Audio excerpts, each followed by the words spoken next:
Today we're going to adjust the chains.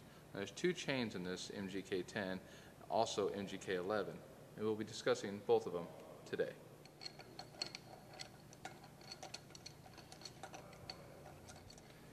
Easily reach up in here.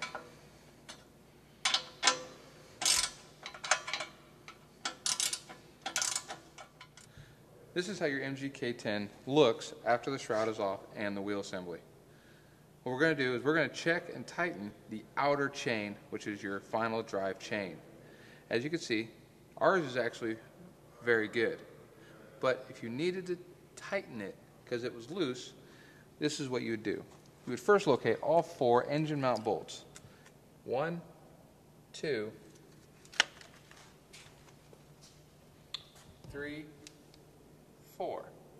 And all you'd have to do is loosen them to where the bolts were basically loose by feel. Take the motor and slide it to the back. If you notice the angle here, if your chain was loose, by moving this back would tighten the chain. Now to do this, all you want to do is be sure the chain is nice and tight and hold the motor as you tighten the first 2. Because as you tighten them, with our rubber mount system right here, it will loosen just a tad. So you want to be sure that it's nice and tight when you slide it back. Next, we're going to look at the inner chain. Right here, this one seems to be just a little loose. And what you're going to want to look for are these bolts right here. This holds these 2 sprockets on. And as you can see, they're slotted. There's 6 bolts.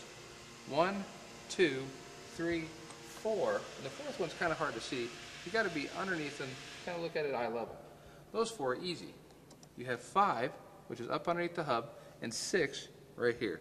And all you're wanting to do is just loosen these a half a turn.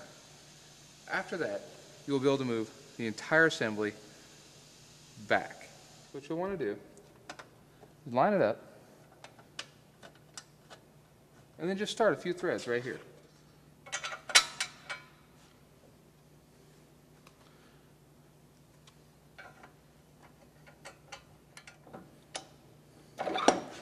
Fits on there with our keyway that we put on earlier.